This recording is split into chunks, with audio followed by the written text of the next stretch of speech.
Mengalava Kamya, Java, Dine, the Gazali Masoye, Adobe Photoshop software, Mishu Mivan design lady, Sweden, Nilan Lirio, Janoti the Gazalima, Tempia Bima Pibare, Totomia General, Mishu Mivan design Lirigo, and Lumiare Sovita design you, which no you don't Jaramare, or no Coco General Photoshop, Mishu Mivan design Lipio, Panty Jet, Duva General, Dolly never did it. Tajanoga, dear the Gazali Masoye, Photoshop, Mishu Mivan design. ပြုလုပ်တဲ့နီလန်လေးကိုသင်ပြပေးမှာဖြစ်ပါတယ်။ဒါကြောင့်ကျွန်တော်တို့ Photoshop software လေးဖွင့်လိုက်ပါမယ်။ Photoshop software ဖွင့်ပြီးသွားပြီဆိုရင်တော့ကျွန်တော်တို့စာရွက်လေးအသစ်တစ်ရွက်ခေါ်ပေးရပါမယ်။ File နဲ့ကနေပြီးတော့ new ဒါမှမဟုတ်ကျွန်တော်တို့ keyboard shortcut နဲ့ control နဲ့ N နဲ့ကိုနှိပ်ပြီးတော့ကျွန်တော်တို့စာရွက်အသစ်တစ်ရွက်ခေါ်လိုက်လို့ရပါတယ်။အဲ့တော့ဒီမှာတော့ကျွန်တော်တို့ကစာရွက် site ကိုကိုယ့်ရဲ့စိတ်တိုင်းကျစာရွက် site လေးပဲချိုးပြီးတော့မှယူချင်တာဖြစ်တဲ့အတွက်ပတ်ပတ်လဲနှစ်လမှရှိတဲ့စာရွက်လေးတစ်ရွက်ကျွန်တော်တို့ခေါ်လိုက်ပါမယ်။ဒါကြောင့်အလျားမှာနှစ်လို့ရေးလိုက်ပါတယ်။ height မှာလည်းနှစ်လို့ရေးလိုက်ပါတယ် unit နေရာမှာကျွန်တော်တို့တခြား pixel တွေ centimeter တွေ millimeter တွေဖြစ်နေလို့ဆိုရင်ဒီနေရာလေးမှာ inches ဆိုတာလေးရွေးပေးထားရပါမယ်ပြီးရင်တော့ file name လေးကိုကျွန်တော်တို့က Mishu Miban design ဖြစ်တဲ့အတွက် firework ဆိုပြီးတော့မှကျွန်တော်ခေါင်းစဉ်တက်ခဲ့လိုက်ပါတယ်အဲ့တော့ဒီရဲ့ခေါင်းစဉ်ကတော့ကျွန်တော်တို့တက်လဲရတယ်မတက်လဲဘာမှမဖြစ်ဘူးပေါ့နော်အဲ့တော့ခေါင်းစဉ်လေးလည်းတက်ပြီးသွားပြီနှစ်လက်မပတ်ချလဲစာရွက်လေးလည်းယူပြီးသွားပြီ resolution မှာတော့300ထားလိုက်ပါမယ် color mode မှာတော့ RGB color mode လေးပဲရွေးပြီးတော့မှကျွန်တော်တို့ create ဆိုတာလေးလုပ်လိုက်ပါတယ် create လုပ်လိုက်တာနဲ့တပြိုင်နက်ကျွန်တော်တို့ Photoshop ထဲမှာစာရွက်လေးအသစ်တစ်ရွက်ရောက်ရှိလာပါတယ်အဲ့တော့ဒီရဲ့စာရွက်လေးကိုကျွန်တော်တို့က background ကိုအဖြူရောင်မထားခြင်းဘူးအမဲရောင်ပြောင်းလဲခြင်းတာဖြစ်တဲ့အတွက် color box လေးမှာတခြားအရောင်လေးဝင်နေလို့ဆိုရင်ကျွန်တော်တို့ click တစ်ချက်ထောက်ပြီးတော့မှအမဲရောင်လေးကိုပြောင်းပြီးတော့ okay နှိပ်ပါ color box မှာမဲရောင်လေးပြောင်းသွားပြီဆိုမှကျွန်တော်တို့ auto backspace နဲ့အရောင်ဖြည့်လိုက်ပါမယ်အရောင်ဖြည့်လိုက်တာနဲ့တပြိုင်နက်ကျွန်တော်တို့ဒီမှာ background color လေးမှာအမဲရောင်လေးဝင်သွားပါတယ်အဲ့တော့ဒီရဲ့ကျွန်တော်တို့ background အမဲရောင်ဖြည့်ထားတဲ့ဒီစာရွက်လေးကိုအသုံးပြုပြီးတော့မှကျွန်တော်တို့က Mishu Miban design လေးဖြစ်အောင်ဖန်တီးရမှာဖြစ်ပါတယ်အဲ့တော့စပြီးတော့ဖန်တီးဖို့ရာအတွက် Photoshop မှာကျွန်တော်တို့ Mishu Miban နေဖန်တီးဖို့ရာအတွက် effect လေးတွေကျွန်တော်တို့ထည့်ပေးရပါမယ်အဲ့တော့ပထမဆုံးထည့်ပေးရမယ့် effect လေးကတော့ကျွန်တော်တို့ filter menu တွေကနေပြီးတော့မှ noise ဆိုတဲ့ effect လေးထည့်ပေးရမှာဖြစ်ပါတယ်အဲ့တော့ filter ထဲကိုဝင်လိုက်ပါတယ် noise ထဲကနေပြီးတော့မှ add noise ဆိုတာလေးကိုကျွန်တော်တို့နှိပ်ပေးရပါတယ် add noise ဆိုတာလေးကိုနှိပ်ပြီးသွားပြီဆိုရင်တော့ကျွန်တော်တို့ဒီမှာ noise ဆိုတာကတော့ကျွန်တော်တို့ဒီပြုတ်လေးတွေထားတဲ့ပုံစံလေးပေါ့နော်အဲ့တော့ဒီနေရာမှာတော့ကိုယ်စိတ်တိုင်းကျ site ကိုထည့်လို့ရပါတယ်ကျွန်တော်ကတော့ဒီမှာ amount ကို20လောက်ထားလိုက်ပါမယ်ပြီးရင်တော့ကျွန်တော်တို့ဒီမှာ Gaussian ဆိုတာလေးကိုကျွန်တော်တို့ select ပေးထားပါမယ်အောက်မှာကျွန်တော်တို့ mono chromatic ဆိုတာလေးကိုလည်းအမှန်ချလေးထည့်ပြီးတော့မှ okay လေးနှိပ်ပေးရပါမယ်ဒီနေရာလေးတွေမှာကျွန်တော်တို့လွဲလို့မရဘူးเนาะလွဲရင်သူက Mishu Miban ပုံလေးဖြစ်မှာမဟုတ်ပါဘူးအဲ့တော့ဒီနေရာလေးတွေမှာ light လောက်တဲ့အဆင့်လေးတွေတော့ကျွန်တော်တို့တေချာလေးမှတ်ပေးထားဖို့လိုပါတယ်အဲ့တော့ noise ထဲတဲ့အချိန်မှာကျွန်တော်တို့ Gaussian ဆိုတာလေးကိုလည်း select ပေးထားမယ်ဒီကောင်လေးမှာလည်းအမှန်ချလေးထည့်ပြီးတော့မှ okay နှိပ်ပေးလိုက်ပါပြီးရင်တော့ကျွန်တော်တို့ဒီမှာ image menu တွေကိုထပ်ပြီးတော့ဝင်နေ adjustment ဆိုတဲ့ထဲကနေပြီးတော့ threshold ဆိုတဲ့ထဲကိုကျွန်တော်တို့ဝင်ပေးရပါတယ်အဲ့တော့ဝင်ပြီးသွားပြီဆိုရင်တော့ဒီရဲ့ threshold level မှာကျွန်တော်တို့160လောက်ရိုက်ပြီးတော့မှ okay လေးနှိပ်လိုက်ပါမယ် okay နှိပ်လိုက်မယ်ပေါ့နော်အဲ့တော့ okay နှိပ်ပြီးသွားပြီဆိုရင်နောက်တစ်ခေါက်ကျွန်တော်တို့ effect တစ်ခုထပ်ထည့်ပါမယ် filter တွေကနေပြီးတော့မှ style light ဆိုတဲ့ထဲကိုဝင်ပြီးတော့မှ wine ဆိုတဲ့ effect လေးထည့်လိုက်ပါမယ်အဲ့တော့ wine ဆိုတဲ့ effect လေးမှာလည်းကျွန်တော်တို့ကဒီမှာ wine ဆိုတာလေးကို select ပေးထားရမယ်ပြီးရင်တော့ကျွန်တော်တို့ front the left ဆိုတာလေးကို select လေးပေးထားရပါမယ်အဲ့တော့ဒီဟာလေးတွေအားလုံးပြုလုပ်ပြီးသွားပြီဆိုရင်เนาะ okay ဆိုတာလေးနေလိုက်ပါမယ် okay နေလိုက်တာနဲ့ဒီမှာကျွန်တော်တို့အခုလိုမျိုးပုံစံလေးဖြစ်လာပါမယ်အဲ့တော့ဒါလေးတွေကိုကျွန်တော်တို့ကထပ်ပြီးတော့မှနောက်ထပ် wine ထည့်ဖို့ရာအတွက်ဆိုရင် filter တွေကနေပြီးတော့ဒီမှာ wine ဆိုတာကိုနှိပ်လိုက်လို့ရပါတယ်အဲ့တော့ဒီကောင်လေးကိုကျွန်တော်တို့ကခဏခဏ filter တွေဝင်နေ wine ကိုမနှိပ်ချင်တာဖြစ်တဲ့အတွက် keyboard shortcut နဲ့ auto control F ကိုကျွန်တော်တို့တစ်ချက်ချင်းနှိပ်ပေးလို့ရပါတယ် keyboard ကနေ control ရဲ့ auto ရဲ့ကိုလက်က filter F ကိုတစ်ချက်နှိပ်မယ်တစ်ချက်နှိပ်တစ်ချက်နှိပ်၄၅ချက်လောက်နှိပ်လိုက်တယ်ဆိုရင်เนาะကျွန်တော်တို့အခုလိုမျိုးပုံစံလေး background လေးမှာပြောင်းသွားပါလိမ့်မယ်ပြီးရင်တော့ဒီကောင်လေးကိုကျွန်တော်တို့ကအထက်အောက်လှည့်ဖို့ရာအတွက် image menu တွေကိုထပ်ဝင်ပါတယ်ပြီးရင်တော့ image rotation ဆိုတဲ့ထဲကနေပြီးတော့မှ90 degree ကျွန်တော်တို့လှည့်လိုက်ပါတယ်အခုဒါဆိုရင်တော့သူကအခုလိုမျိုးအတက်အနေထားလေးဖြစ်သွားမယ်ပေါ့နော်အဲ့တော့ဒီလိုမျိုးလေးဖြစ်သွားပြီဆိုမှကျွန်တော်တို့က Mishu Miban အဝိုင်းပုံစံလေးဖန်တီးချင်တာဖြစ်တဲ့အတွက်နောက်တစ်ခေါက် filter တွေကိုထပ်ပြီးတော့ဝင်ပါတယ်ပြီးရင်တော့ကျွန်တော်တို့ဒီထဲကနေပြီးတော့ dissolve ဆိုတဲ့ထဲကိုဝင်ပြီးတော့မှ polar coordinate ဆိုတဲ့ထဲကိုကျွန်တော်တို့ဝင်ပေးလိုက်ပါတယ်ဒီထဲကိုဝင်ပြီးသွားပြီဆိုတာနဲ့ okay ဆိုတာလေးနှိပ်လိုက်တယ်ဆိုရင်ကျွန်တော်တို့အခုလိုမျိုး Mishu Miban လိုပုံစံလေး သူကပုံပေါ်လာပြီးဖြစ်ပါတယ်အဲ့တော့ဒါဆိုရင်တော့ဒီမှာသူကမီရှူမီပန်းဒီဇိုင်းလေးရလာပြီပေါ့နော်အဲ့တော့ရလာတဲ့အချိန်မှာကျွန်တော်တို့ကဒီရဲ့ကာလာမကြိုက်ဘူးနောက်ထပ်ကိုပြောင်းချင်တဲ့ကာလာကိုစိတ်တိုင်းကျကာလာလေးတွေထပ်ပြီးတော့ထည့်ချင်တယ်ဆိုရင်လည်းထည့်လို့ရပါသေးတယ်အဲ့တော့ကျွန်တော်တို့ကာလာတွေပြောင်းလဲဖို့ရာအတွက်လေယာပေါက်ရဲ့ဒီအောက်နားလေးမှာကျွန်တော်တို့ဒီရဲ့ create new face or adjustment layer ဆိုတဲ့ကောင်လေးရှိတယ်သူထဲဝင်ပြီးတော့မှကျွန်တော်တို့ solid face နဲ့အရောင်ကာလာကိုပြောင်းလဲရတယ်ဒါမှမဟုတ် gradient face နဲ့အရောင်ကာလာပြောင်းလဲရတယ်ကိုယ်စိတ်တိုင်းကျကျွန်တော်တို့ပြောင်းပေါ့နော်အဲ့တော့ solid color ဆိုတော့သူကအရောင်ကာလာကိုတရောင်နဲ့ပဲကျွန်တော်တို့ထားပါမယ်ကိုကအရောင်ဆက်တွေဖြည့်ချင်တယ်ဆိုရင်တော့ gradient color ဆိုတဲ့ထဲကိုဝင်ပေးရပါမယ်ကျွန်တော်ကတော့ဒီမှာကအရောင်ဆက်လေးတွေဖြည့်ချင်တာဖြစ်တဲ့အတွက် gradient ဆိုတဲ့ထဲကိုဝင်လိုက်ပါတယ်ပြီးရင်တော့ gradient ဆိုတဲ့ထဲကိုဝင်ပြီးတော့မှကျွန်တော်တို့ကိုယ်စိတ်တိုင်းကျ color လေးတွေပြောင်းလဲလိုက်လို့ရပါတယ်အဲ့တော့ဒီနေရာလေးမှာကိုကြိုက်နေတဲ့ color အရောင်လေးတွေပြောင်းပေါ့နော်အဲ့တော့အခုဒီမှာကအခုလက်ရှိဒီမှာကျွန်တော်ပြပေးတဲ့ Photoshop version က Adobe Photoshop CC 2020 version ဖြစ်တဲ့အတွက်သူကအခုလိုမျိုးသူက color လေးတွေတခါတည်းသူက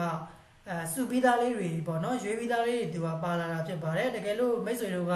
လေ့ကျင့်တဲ့အခါမှာ Photoshop version အနှိမ့်လေးတွေဆိုတော့သူကတရားမျိုးလေးပါမှာမဟုတ်ပါဘူးအဲ့တော့ကျွန်တော်တို့ color ပေါက်လေးကိုနှိပ်ပြီးတော့ကိုယ်စိတ်ကြိုက် color လေးတွေကိုကိုယ်တိုင်ပြောင်းပေးရမယ်ပေါ့နော်ဒီမှာတော့ကျွန်တော်ကတခါတည်းပြောင်းပြီးသားလေးတွေကိုပဲကျွန်တော်ယူသုံးလိုက်ပါမယ်အဲ့တော့ဒီမှာ blue ဆိုတဲ့ထဲကနေပြီးတော့ဒီ color လေးထွဲလိုက်ပါမယ် okay နှိပ်လိုက်မယ်ပြီးရင်တော့ဒီမှာကျွန်တော်တို့ style ဆိုတဲ့နေရာမှာ radius ဆိုတာလေးကိုရွေးပြီးတော့မှ okay နှိပ်လိုက်ပါမယ်နှိပ်ပြီးသွားပြီဆိုရင်တော့ဒီရဲ့ color လေးကိုကျွန်တော်တို့ကအောက်က background မှာပြုလုပ်ထားခဲ့တဲ့မီရှူမီပန်းပုံလေးထဲမှာအရောင်ဝင်သွားအောင်အပေါ်က color မုတ်လေးမှာကျွန်တော်တို့တစ်ချက်နှိပ်ပေးလိုက်ပါမယ် normal ဆိုတဲ့နေရာလေးမှာကျွန်တော်တို့က normal မထားဘဲနဲ့ color ဆိုတာလေးကိုရွေးပေးဒါမှမဟုတ်ကျွန်တော်တို့ဒီမှာ overlay soft light တခုခုကျွန်တော်တို့ရွေးပေးလိုက်တယ်ဆိုရင်တော့ကျွန်တော်တို့မီရှူမီပန်းပုံလေးကအခုလိုမျိုးကျွန်တော်တို့ color အရောင်တောက်တောက်လေးတွေကျွန်တော်တို့ဝင်သွားမှာဖြစ်ပါတယ်အဲ့တော့တကယ်လို့ကိုကဒီပုံစံအရောင်လေးကိုမကြိုက်သေးဘူးနောက်ထပ်အရောင်တွေပြောင်းချင်တယ်ဆိုရင်ကျွန်တော်တို့ဒီရဲ့ရှေ့လေးမှာ double click နှိပ်ပြီးတော့မှကိုယ်စိတ်တိုင်းကျ color အရောင်လေးတွေကျွန်တော်တို့ထပ်ပြီးတော့မှပြောင်းလဲလို့ရပါတယ်အဲ့တော့ဒီထဲကနေပြီးတော့ orange ဆိုတဲ့ထဲကိုဝင်ဒီ color လေးတွေပြောင်းကြည့်ချင်တယ်ဆိုရင်လည်းဒါလေးတွေကိုကျွန်တော်တို့ဒီမှာပြောင်းလိုက်တာနဲ့တပြိုင်တည်းအခုလိုမျိုးပုံစံလေးတွေကျွန်တော်တို့ color လေးတွေလိုက်ပြီးတော့မှပြောင်းနေပြီဖြစ်ပါတယ်အဲ့တော့ဒီပုံစံလေးထားလိုက်မယ်ပေါ့နော်အဲ့တော့ okay နှိပ်မယ် okay နှိပ်မယ်ဒါဆိုရင်ကျွန်တော်တို့ Photoshop ထဲမှာအခုနီလန်လေးအတိုင်းကျွန်တော်တို့မီရှူမီပန်းပုံလေးတွေကျွန်တော်တို့ဒီကိုတိုင်းဆွဲလို့ရပါတယ်အဲ့တော့အားလုံးဆွဲပြီးသွားပြီဆိုရင်ဒီပုံလေးကိုပြုလုပ်မဲ့ဒီဇိုင်းထဲမှာထည့်သွင်းအသုံးပြုဖို့ရာအတွက်ကျွန်တော်တို့မလုပ်ပေးရလဲဆိုရင် background layer လေးပေါ်မှာ right click နှိပ်ပြီးတော့မှ flatten image ဆိုတာလုပ်ပြီးတော့မှ layer တွေကိုကျွန်တော်တို့ပေါင်းပေးလိုက်ရပါတယ်အဲ့တော့ဒီလိုမျိုးလေး layer ပေါင်းပြီးသွားပြီဆိုမှကျွန်တော်တို့ကိုဆွဲမဲ့ဒီဇိုင်းတွေထဲမှာကျွန်တော်တို့ဒီရဲ့မီရှူမီပန်းပုံလေးကိုယူသုံးလို့ရသွားမယ်ပေါ့နော်တကယ်လို့ကိုက layer ကို right click နှိပ်ပြီးတော့မှ flatten image မလုပ်ခဲ့ဘူးဆိုရင်တော့ဒီရဲ့မီရှူမီပန်းပုံလေးဟာကိုအသုံးပြုမဲ့ဒီဇိုင်းထဲမှာထည့်သွင်းပြီးတော့မှသုံးလို့ရမှာမဟုတ်ပါဘူးဒါကြောင့်ကျွန်တော်တို့ flatten image လုပ်ပြီးတော့မှ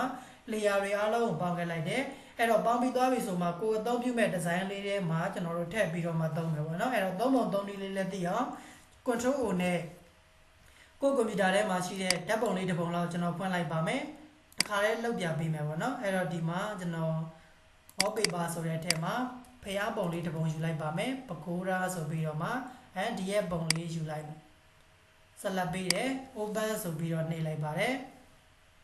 အဲ့တော့ဒီနေရာလေးမှာကျွန်တော်တို့ကမီရှူမီပန်းပုံလေးထည့်ချင်တာဖြစ်တဲ့အတွက်ဒီဘက်မှာကိုဖန်တီးထားတဲ့မီရှူမီပန်းပုံလေးမှာသူ့ရဲ့ဘာတန်လေးကနေပြီးတော့မောက်ရဲ့လက်ကလေးနဲ့ဖိဆွဲတယ်ပြီးရင်တော့ဒီထဲကိုလွယ်တကူပဲဆွဲပြီးတော့ထည့်လိုက်ထည့်ပြီးသွားပြီဆိုရင်တော့ဒီပုံလေးကိုကျွန်တော်တို့ဘာတန်လေးမှာမောက်ရဲ့လက်ကလေးကိုဖိပြီးတော့မှအပေါ်ဘာတန်လေးမှာသူ့နေရာလေးသူပြန်ပြီးတော့ထားလိုက်မယ်ထားပြီးသွားရင်တော့ဒီဘက်ထဲကိုပြန်လာအဲ့တော့ဒီမှာကျွန်တော်တို့မီရှူမီပန်းလေးရလာအဲ့တော့မီရှူမီပန်းပုံလေးရလာတာတော့မှန်တယ်ကျွန်တော်တို့နောက်က background အမဲရောင်ကြီးပါနေတဲ့အတွက်အောက်ကပုံနဲ့ကျွန်တော်တို့ live ဖတ်မှုမရှိဘူးပေါ့နော်အဲ့တော့ဒီလိုမျိုးကျွန်တော်တို့ live ဖတ်မှုမရှိတာဖြစ်တဲ့အတွက် background အမဲရောင်ကြီးပျောက်သွားဖို့ရာအတွက် color mode ကိုကျွန်တော်တို့ချိန်ပေးရပါမယ်ဒါကြောင့် layer ပေါက်လေးထဲမှာပြန်လာမယ် normal ဆိုတဲ့နေရာလေးထဲမှာကျွန်တော်တို့ screen ဆိုတာလေးကိုရွေးပေးလိုက်တယ်ဆိုရင်တော့နောက်က background အမဲရောင်ကြီးကကျွန်တော်တို့ပျောက်သွားပြီဖြစ်ပါတယ်ဒါဆိုရင်တော့ကျွန်တော်တို့ဒီမှာကျွန်တော်တို့ဆွဲခဲ့လိုက်တဲ့မီရှူမီပန်းပုံလေးကကိုပြုလုပ်မဲ့ဒီဇိုင်းထဲမှာနောက်ပကံ background အမဲရောင်ကြီးမပါတော့ဘဲနဲ့တက်တက်ရရနဲ့အခုလိုမျိုးလေးကျွန်တော်တို့ဖြစ်သွားမှာဖြစ်ပါတယ် control T ကိုနှိပ်ပြီးတော့ free transform နဲ့နည်းနည်းလေးကျွန်တော်တို့သေးလိုက်ပါမယ် enter ကောက် order လေးနဲ့ကျွန်တော်တို့ copy လေးပွားပြီးတော့မှသုံးမယ်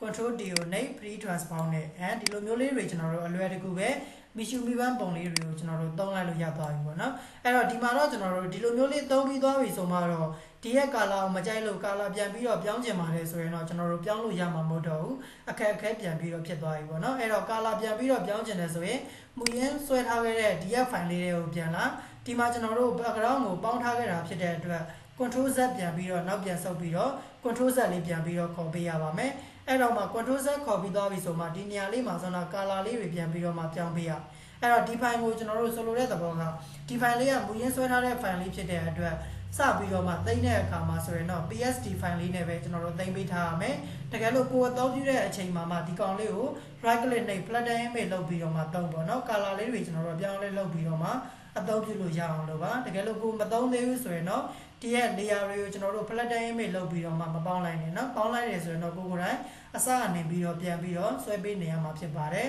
အဲ့တော့ဒီ file လေးကိုကျွန်တော်တို့ကနောက်တစ်ခါ design တွေထပ်ပြီးတော့ဆွဲတဲ့အခါမှာလဲ color အကြောင်းလေးကိုပြောင်းပြီးတော့မှဆွဲချင်တာဖြစ်အသုံးပြုချင်တာဖြစ်တဲ့အတွက်ဒီရဲ့ပုံလေးကိုကျွန်တော်တို့သိမ်းခက်လိုက်ပါမယ် control S ကိုနှိပ်ပြီးတော့သိမ်းလိုက်မယ်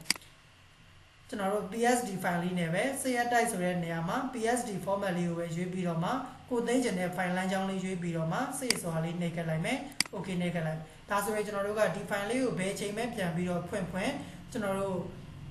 ဒီရဲ့ file လေးဟာကျွန်တော်တို့ဆွဲပြီးသားလေးဖြစ်နေပါပြီအဲ့တော့ကိုအသုံးပြုမဲ့ design တွေမှာကျွန်တော်တို့အလွယ်တကူထည့်သွင်းပြီးတော့ color အရောင်တွေပြောင်းပြီးတော့မှအသုံးပြုလို့ရသွားမှာဖြစ်ပါတယ်အဲ့တော့ဒီသင်ခန်းစာလေးကိုနားလည်လောက်ပဲလို့ထင်တယ်ဒါကတော့ကျွန်တော်တို့ Photoshop နဲ့မီရှူမီပန်းပုံလေးတွေကျွန်တော်တို့ဆွဲလို့ရတဲ့နည်းလမ်းလေးဖြစ်ပါတယ်အဲ့တော့ဒီသင်ခန်းစာလေးကိုကိုယ်တိုင်လက်တွေ့လိုက်ပြီးတော့မှလေ့ကျင့်ကြည့်ပေးပါအကယ်၍ကိုယ်တိုင်လေ့ကျင့်ကြည့်တဲ့အခါမှာကျွန်တော်တို့မရတဲ့နေရာလေးတွေရှိတယ်ကျွန်တော်သင်ပေးတာနားမလည်လိုက်တဲ့နေရာလေးတွေရှိတယ်ဆိုရင်လည်းကျွန်တော်ပြန်ပြီးတော့မင်းပြန်ပေးလို့ရပါတယ်အကယ်၍ကိုယ်တိုင်လေ့ကျင့်ပြီးသွားပြီကိုလည်းအမှန်တကယ်မီရှူမီပန်းပုံလေးတွေကို Photoshop နဲ့ကိုယ်တိုင်ဆွဲတဲ့နေပါပြီဆိုရင်တော့ဒီသင်ခန်းစာရဲ့ comment လေးမှာ DONE dance ဆိုပြီးတော့ရေးခဲ့ပေးပါကိုဆွဲထားတဲ့ design လေးကိုလည်း screenshot လေးရိုက်ပြီးတော့မှဒီသင်ခန်းစာရဲ့ comment လေးမှာမှတ်ပေးပါအောင်ခင်ဗျာအခုဒါဆိုရင်တော့ကျွန်တော်ဒီသင်ခန်းစာလေးကိုဒီမှာပဲရှင်းထားလိုက်ပါမယ်အားလုံးအဆင်ပြေကြပါစေခင်ဗျာ